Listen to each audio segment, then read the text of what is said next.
हर system पे सवाल उठाना चाहिए। ये आप लोग का कॉमन मैन का राइट है। मैं चूँकि सिस्टम में हूँ, मैं एडवोकेट हूँ, तो मुझे पता है कि सिस्टम में कितनी ट्रांसपेरेंसी है। जब लोगों को न्याय नहीं मिला तो फिर लोग करेंगे क्या? लोग सड़क पे उतरेंगे, फिर सिस्टम अपने कानून को अपने हाथ में लेंगे, उसके बाद ही न्याय होगा। अगर कैंसिल नहीं होता बेल, अगर बेल कैंसिलेशन उसका नहीं होता कुलदीप सेंगर का, तो समझ लीजिए कि इस देश का जो न्यायालय सिस्टम है वो बिक चुका है। इसमें कहने में कोई शर्म नहीं है। लाइव न्यूज, खबर तो पक्की है। नमस्कार, मैं शंभू कुमार, आप देखें लाइव 24। मेरे साथ पटना हाई कोर्ट के जाने माने वकील बीके कत्याल जुड़ेंगे। हम बात करेंगे कुलदीप सेंगर पर, जो कुलदीप सेंगर को हाई कोर्ट से रिहा कर दिया गया है, जो बीजेपी के नेता रह चुके हैं, विधायक रह चुके हैं और वो रेपिस्ट हैं। उन पर आरोप है, रेप का आरोप है। और जो विक्टिम है, विक्टिम है, उन्होंने कहा आज कोर्ट का जो बयान, कोर्ट में जो बहस चला, कहा कि मुझे कुछ समझ में नहीं आया। अब बात ये कर रहे हैं कि हम आपको याद दिलाते हैं आईपीएस संजीव भट्ट को। आईपीएस संजीव भट्ट को उसके ऊपर आरोप था, जैसे कहा जाता है मीडिया में, ये कहा जाता है कि झूठा आरोप है कि उनके निगरानी में थाने में एक कैदी की मौत हो गई थी और उसमें उनको आज तक बेल नहीं हुआ और आजीवन कारावास हुआ। एक तरफ एक बलात्कारी को बेल हो जाता है जिसकी विक्टिम साफ साफ बोलती है कि मेरे साथ रेप हुआ है, और दूसरे तरफ जो है संजीव भट्ट अभी तक जेल से रिहा नहीं हो, जो एक आईपीएस हैं। और ऐसे कई सारे मामले हैं जो अभी तक बेल उनको नहीं मिला, लेकिन कुलदीप सेंगर को बेल दिया गया। क्या कहेंगे इस तरह के न्याय पर? सवाल नहीं उठता है? न्याय पर सवाल बिल्कुल उठता है और सवाल उठाना चाहिए कि as a democracy, as a constitutional right आपका है कि इस देश का जो भी अदालत है उस पर बिल्कुल सवाल है, हर सिस्टम पे सवाल उठाना चाहिए। ये आप लोग का कॉमन मैन का राइट है। मैं चूँकि सिस्टम में हूँ, मैं एडवोकेट हूँ, तो मुझे पता है कि सिस्टम में कितनी ट्रांसपेरेंसी है। ये मुझे कहते हुए कोई डर नहीं है और कोई गुरेज नहीं मैं करता हूँ कि अगर वर्ल्ड रैंकिंग में आप देखेंगे भारतीय जुडिशरी का, न्यायिक व्यवस्था का स्थान, तो 131वां या 133वां स्थान है वर्ल्ड रैंकिंग में। जो आप देख लीजिए सूडान और कौन कौन कंट्री के लेवल में हम लोग आकर खड़ा हो गए हैं। तो सवाल बनता है कि किसी डेमोक्रेटिकल कंट्री में, कॉन्स्टिट्यूशनल कंट्री में, है ना, जहाँ जिस देश में जो व्यवस्था है कि यहाँ पर सेपरेशन ऑफ पावर की बात हम जुडिशरी, लेजिस्लेटिव और एग्जीक्यूटिव की बात हम लोग करते हैं, रूल ऑफ लॉ की बात करते हैं, ड्यू प्रोसेस की लॉ की बात करते हैं, लेकिन ये सब किताबों में तो है, लेकिन क्या ये धरातल पर है क्या? है ना, कभी कभी धरातल पर दिखती है। ऐसा नहीं है कि पूरी तरह से चीज़ें कोलैप्स कर गई है, कुछ जगह पे दिखती है, लेकिन ज़्यादातर चीज़ों जो चीज़ें हैं वो जिसमें लगता है कि कोई हाईजैक कर लिया है। और हाईजैक कौन करता है? जो इस देश का कैपिटलिस्ट क्लास है, इस देश की जो संरचना है, जो स्ट्रक्चर, जो गवर्नमेंट का जो स्ट्रक्चर है, वो करती है। आप बताइए कि संजीव भट्ट का क्या उसमें दोष है? आज तक संजीव भट्ट जब से जेल में गया तब से उसको आज बेल नहीं मिला है। आज तक बेल नहीं मिला है। सुप्रीम कोर्ट में कई बार अप्रोच हुए। सरजील इमाम, एक छात्र की मैं बात बता रहा हूँ, है ना, जिस पे देशद्रोह का, NSA का मुकदमा था, सिडिशन का मुकदमा लगा और आज तक उसको जमानत नहीं मिला। 2 दिन 4 दिन के लिए बहन की शादी में अटेंड करने के लिए उसको इस तरह का मिला है। आसाराम को मिल जाता है जमानत। राम रहीम पैरोल पर देखिए कि एक बार नहीं सैकड़ों बार बाहर आ चुका। जब चुनाव आता था तो पैरोल से चुनाव आता है या जब उसका मर्जी होता है तब आता है। लेकिन कॉमन मैन के लिए क्या पैरोल का जो सिस्टम है, क्या इतना ट्रांसपेरेंट है? क्या इतना साफ सुथरा है? इतना लचीला, इतना इजीली है कि किसी कॉमन व्यक्ति, किसी गरीब व्यक्ति को, है ना, जो जब जाए अपना शादी में या जो भी जब चाहे चुनाव में, उसको पैरोल मिल जाएगा? नहीं मिलेगा।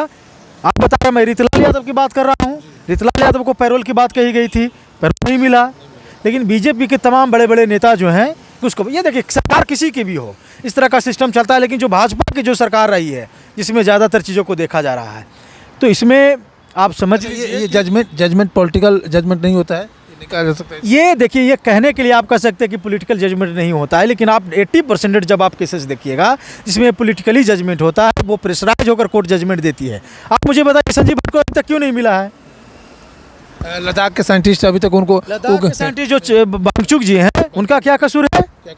क्या अब इस देश में, इस डेमोक्रेसी में, ये संवैधानिक देश में क्या प्रोटेस्ट करने की भी आज़ादी खत्म होगी क्या? नहीं। तो सवाल बनता है कि सरकार ने सिस्टम को हाईजैक कर लिया है। कुलदीप सेंगर का जो मामला है, आप बताइए, सिर्फ रेप का मैटर नहीं है। ये रेप का मामला नहीं कि एक बच्ची के साथ रेप हुआ है। बच्ची के साथ अनगिनत बार रेप हुआ है, उसके माता को मारा गया, उसके पिता को मारा गया, उसके एडवोकेट को भी रौंदा गया है, उसकी भी मृत्यु हो गई। इतने गंभीर अपराध होने के बावजूद और भी तमाम तरह के मुकदमे हैं, उसके बावजूद भी उसकी सज़ा को सस्पेंड किया जाता है और उसको बेल मिलता है। इसका मतलब यही हो कि जो रसूखदार लोग हैं, जो पैसे वाले, जो पैरवी वाले हैं, उनके हिसाब से कानून और नहीं ये हमारे देश के लिए, हमारे जुडिशरी के लिए, हमारे सुप्रीम कोर्ट में जो भी हमारे जो माननीय न्यायाधीश जो बैठे हैं, उनके लिए एक सबक है कि आप चीज़ों को अगर कंट्रोल नहीं कर पाएंगे तो इस देश में सिविल वॉर होगा, और फिर सिविल वॉर जब होगा तो फिर कोई रोक नहीं पाएगा इस देश में। वही रास्ता बचेगा सर। जब लोगों को न्याय नहीं मिलेगा तो फिर लोग करेंगे क्या? लोग सड़क पे उतरेंगे, फिर सिस्टम अपने कानून को अपने हाथ में लेंगे, उसके बाद ही न्याय होगा। इसमें मुझे कहने में कोई संकोच नहीं, कोई डर नहीं, बिना भय डर तो हम लोग डरते नहीं हैं। लेकिन मैं आपको बता रहा हूँ कि जो परिस्थितियाँ देश में चल रही है, खासकर न्यायालय खामोश है। ऐसे सैकड़ों मुद्दे हैं जिसमें न्यायालय खामोश है, न्यायालय जांच नहीं कर रही है। ठीक है, सवाल ये होगा कि अब क्या होगा? जैसे वो लोग कह रहे हैं कि हम सुप्रीम कोर्ट जाएंगे, अब क्या होगा? ये देखिए, अभी की बात है कि जब भी बेल मिलता है या जब भी इस तरह की बातें होती है तो आप सुप्रीम कोर्ट जाने का रास्ता है, ऑप्शन है ना। जो प्रोविज़न, जो लॉ है वो कहता है कि आप सुप्रीम कोर्ट अप्रोच कर सकते हैं।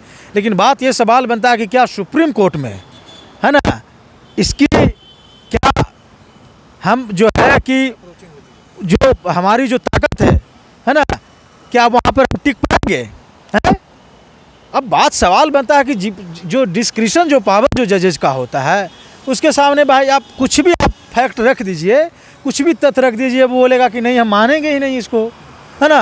अगर कैंसिल नहीं होता बेल, अगर बेल कैंसिलेशन उसका नहीं होता कुलदीप सेंगर का, तो समझ लीजिए कि इस देश का जो न्यायालय सिस्टम है वो बिक चुका है। इसमें कहने में कोई शर्म नहीं है। चलिए, अब जैसे कि कुलदीप सेंगर को बेल मिल गया है, पूरे इंडिया में इस तरह के कई सारे ऐसे जो दोषी होंगे इसी के सेम केस में लेकर के जेल में बंद होंगे, तो क्या वो लोग भी अब इसका बिहाफ लेकर के इस बिहाफ पर बाहर निकल सकते हैं? बिल्कुल। देखिए, जैसे बात है, सिंपल सा बात है, जब भी कोई केस का किसी केस में जब आप हाई कोर्ट में या कोर्ट में जब जाएंगे, जब किसी केस में बेल मिलता है तो वो जजमेंट बन जाता है।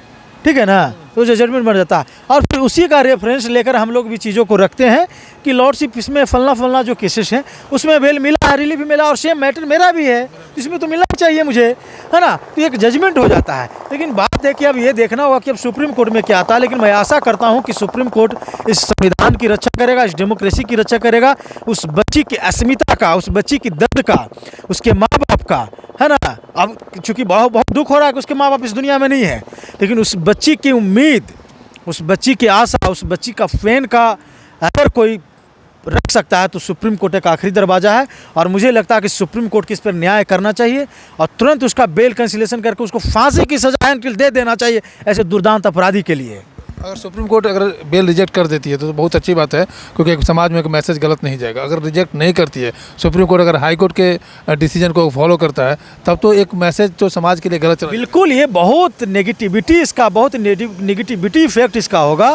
और ऐसे बहुत सारे जो रेपिस्ट हैं, बहुत सारे जो अपराधी हैं, वो इसका फ़ायदा उठाएंगे।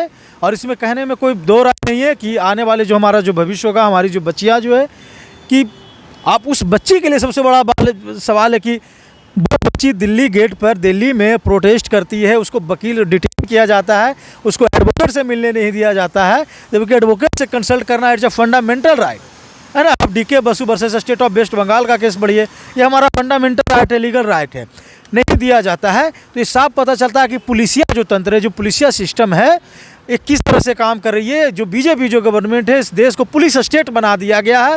वो अपने रूल्स के अनुसार, अपने सुविधा अनुसार चीज़ों का इस्तेमाल किया जा रहा है।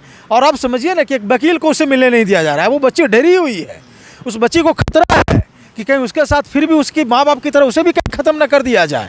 तो ये बहुत बड़ा सवाल है ना। ये बहुत बड़ा चैलेंजिंग बात है, ये चैलेंजिंग क्वेश्चन है। और ये देखने वाली बात होगी कि हमारी सुप्रीम कोर्ट इसमें क्या करती है।